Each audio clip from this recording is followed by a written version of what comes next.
All right, welcome back. So in this video, I'm going to be explaining you how you can shoot when you're away from the laptop, like outside or anywhere where you're not close to your laptop, you're not screencasting, and this is just a video by itself, right? So obviously, one of the first problems that is going to come is that you will have to find a way to record the video. And like I've told you before in the audio section, one of the best things you can do in this scenario is to use a collar mic or a lapel mic like this. So I'm using the Rode SmartLav Plus, which is attached here.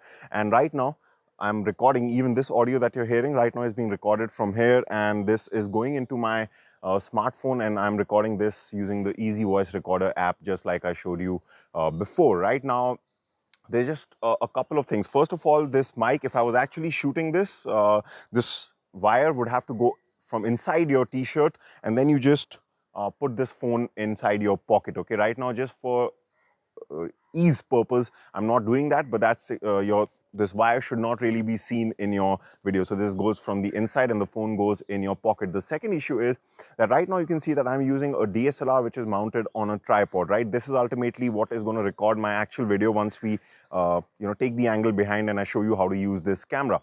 Now, what if, let's say, you don't have a camera? I also told you that another option you have to record these kind of videos where you're away from your laptop is your phone, right? So you can also use your phone, just like we saw in the video before where we learn how to shoot videos from our smartphone. But here's the issue, right? If you're using a lapel mic and it's already going inside the phone to record your audio, okay, then to record the video, you have two choices. One is that you'll need a second phone. That's one of the choices you can have. So if you have a second phone, you won't have a problem. One can record the video and one can record the audio through the app connected to your lapel mic. The second option you have is, which is also a very good option, but you'll have to spend just a little bit of money. I've also mentioned this before, that you can get an external recorder.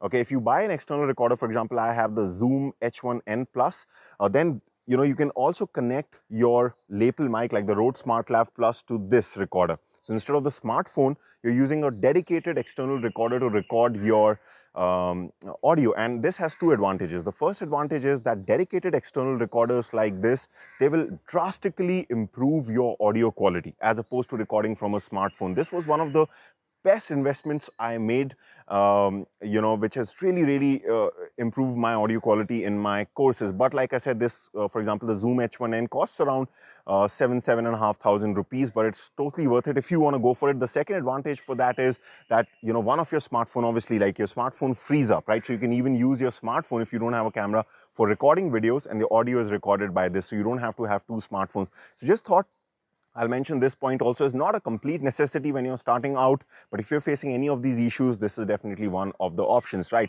So this is sorted. Our audio is done. Now what I want to do is I want to just go behind the DSLR, which is ultimately going to record the video that we're going to make, and I'll just be talking about some of the settings that we will be inputting here, and then we'll start shooting. Also, just one more point about lighting. When you're outdoors, the light doesn't really matter. You have a lot of ambient light, so it's light is usually never an issue. All right, so now let's just go behind our camera and let's see how will I exactly record this video, because one of the very key things in doing this will be how to achieve focus, especially if you're doing this all by yourself, right? So let's go behind our camera.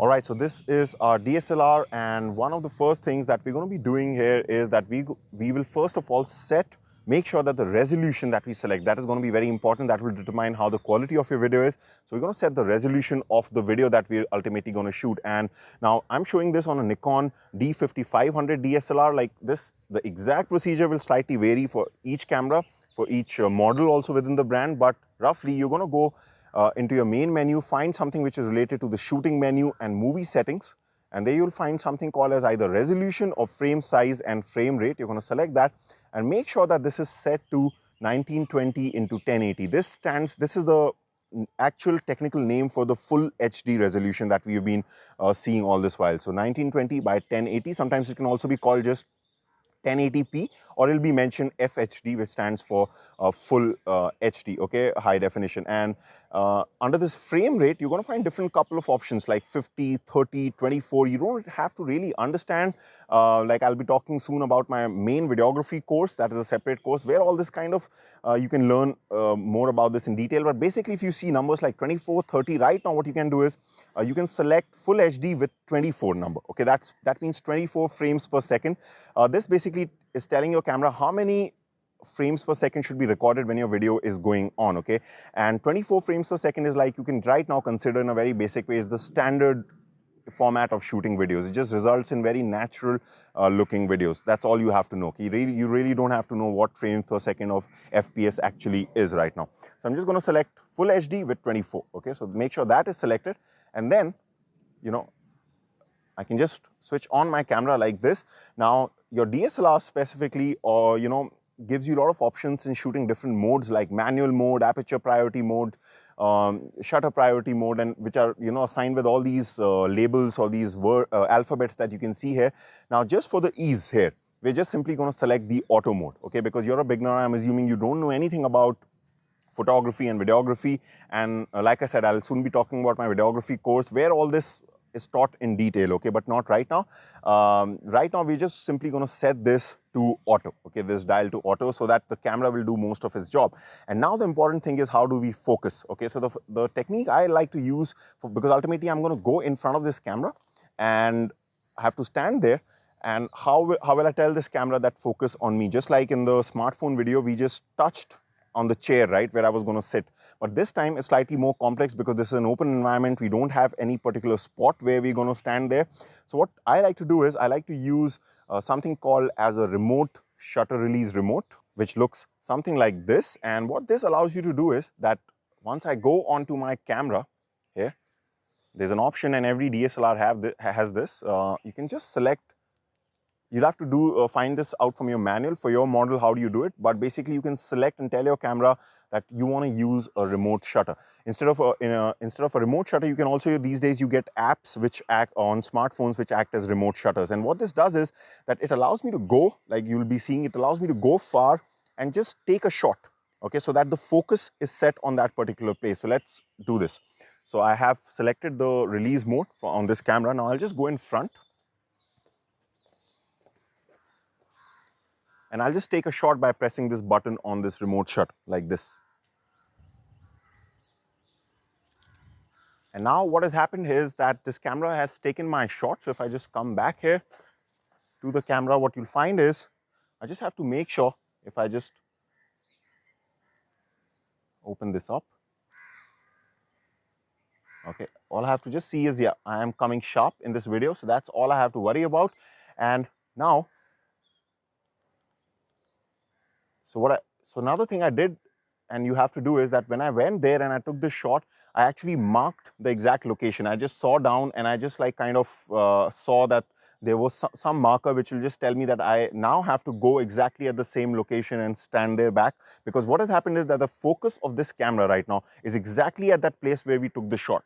So there was just a little plant there. Sometimes you can even, you know, drop a coin there, like put a coin there, and just mark it. After you take the shot, just mark that place. Luckily for me, exactly where I was standing, there was just a small plant growth under my feet. So that will just help me identify that I have to go back. Ultimately, when I hit on record video, I have to go and exactly stand at that place, because right now the camera's focus is right there.